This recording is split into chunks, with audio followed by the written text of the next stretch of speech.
عزت د الله په دین کې دی، عزت په علم کې دی، عزت د الله رب العزت د دین په مرسته کې دی. من هیڅکله اختلاف نه غواړو، من هیڅکله د علماو ترمنځ بیلتون نه غواړو. هر عالم مو د سترګو تور او د سر تاج دی. هر عالم ته زموږ د محبت، د شفقت او د الفت غیږه خلاصه ده. خو هغه عالم چې هغه د اهل السنت والجماعت په عقیده وي او د امام ابو حنیفه رحمه الله د مذهب ستر امام د هغه عقیده یې خپل منشن ګرځولی اوسي.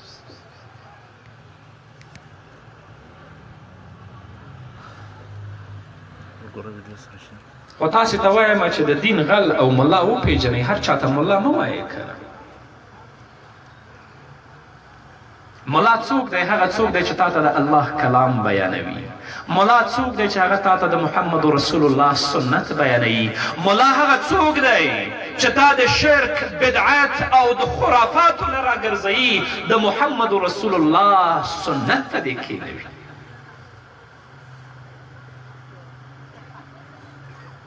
معذرت غواړم علماو کرامو، یو کس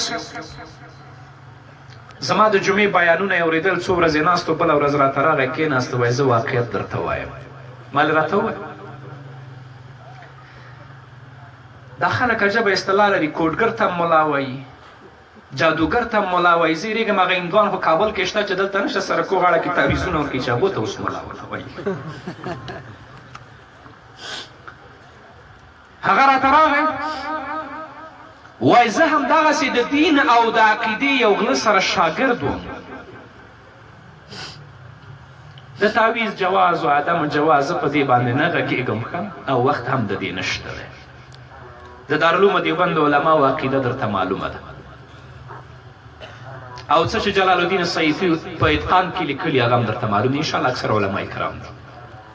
وای زه ورسره شاګرد وم، ده ته به چې څوک د تعویض لپاره راغی نو ده به ورته ویلی چې په تا تعویض شوی 2 روپۍ راکوي چې درته یې راوبس. بس فیصله به وشوه په 10,000 او په 15,000 روپۍ باندې. زه به یې د کوټې په کونج کې کېنولی یم، تعویض به یې ما ته راکړی او ما به په ګوته نیولی. د ده تر مخه به یې په یو لوښي او په کاسه کې اوبه واچولې، ورته به یې ویلې چې ته دې اوبو ته ګوره، و زه درته تعویض حاضر، او ما ته به اشاره وکړه، بس په ګوته به مې ووهه، په چت به ولګېد، هغه تر مخه به پرېوتې، وایي دا یې رایوړ. د الله لپاره درته وایم علما کرامو،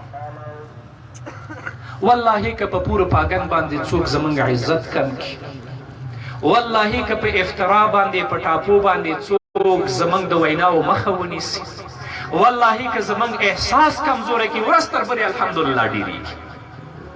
نو راځئ حق ته غاړه کېږدئ، حق وپېژنئ چې حق څه دی، د دین غل څوک دی او د دین خدمتګار څوک دی. هغه څوک دی چې د عالم په سپینه جامه باندې تور داغ لګوي، هغه څوک دی چې د علماو ترمنځ اختلاف، شقاق او بدبختي پیدا کوي. هر عالم مې د سترګو تور او د سر تاج دی، زما د محبت او د الفت غیږ ورته خلاصه ده. څوک به یې وانوري او ثابته به یې نه کړي چې د یو عالم نوم ما اخیستی او هغه پسې زه غږېدلی. ځکه څوک چې د بل چا په بې عزتي کې خپل عزت لټوي هغه بې عزته دی. خپل په عزت کې د بل چا عزت ولټوه. په پای کې درته وایم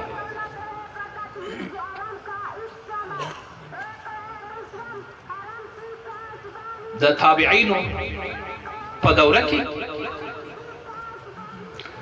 رومیانو او عیسویانو په مسلمانانو باندې حمله وکړه او د مسلمانانو ځینې ښځې په اسارت باندې بوتلې. مسلمانان سره راټول شو، مشوره یې کوله، مجلس یې کوه چې د رومیانو او د عیسویانو نه خپله بدله او انتقام څنګه واخلي. دلته یوه محجبه خور راځي، یوې کڅوړو کې څه پراته دي هغه هم د مجاهدینو ته ورکوي چې دا زما لخوا مرسته. دا محجبه او ملبسه ښځه چې کله د مجلس نه وځي دا خلطه پرانیزي چې په دې خلطه کې د خور موږ ته څه راوړي د مرستې لپاره. پرانیزي ګوري چې د خور د خپلې 2 کونڅۍ پرې کړي دي او په دې خلطه کې اچولي. ویلې نور ما سره څه نشته، یو دا راسره وکړه په جنګ کې ستاسو د اسپو د واګو او د قیزو لپاره څه ضرورت کېږي، دا 2 کونڅۍ مې پرې کړي دا مې درته راوړي. د الله د دین مرسته وکړئ چې الله ستاسو مرسته وکړي. د مدارسو د علماو او د دیني مراکزو مرسته وکړئ چې الله ستاسو مرسته وکړي. الله فرمایي قل هل یستوی الذین یعلمون والذین لا یعلمون. تو وایه آیا هغه کسان چې هغوی عالم دي برابر دي هغو کسانو سره چې عالم نه دي؟ هیڅکله نه. او په پای کې نبی کریم صلی الله علیه وسلم فرمایي که څوک په داسې لاره روانیږي چې په هغې کې د علم طلب کوونکی او د علم تلاش کوونکی وي، الله رب العزت به دته د جنت لار آسانوي. نو طالب العلم ته په عامه ژبه درته ووایم د قرآن حافظ ته د حشر په ورځ باندې د جنت 10 ویزې ورکول کیږي. ورته وایي چې څوک ځان سره جنت ته بیایي بویسه. ویاړ مو دا دی، افتخار مو دا دی چې اولاد مو قرآن یادوي او نن ورته د فضیلت تاج ور په سر کیږي او قرآن ته یې په سینو کې ځای ورکړی. د دې علماو خدمتونه د ستایلو دي، د دوی مبارزه د ستایلو ده. دوی چې د قرآن او سنت او د توحید لپاره کار کوي دا یې د ستایلو ده. تاسې تر څنګ ودرېږئ تر څو ملا د دین غل او د دین مخرب وپېژنئ او د دوی ترمنځ تفکیک وکړئ. این سعادت به زور بازو نیست تا نبخشد خدای بخشاینده. اقول قولی هذا استغفر الله لي ولكم ولسائر المسلمين.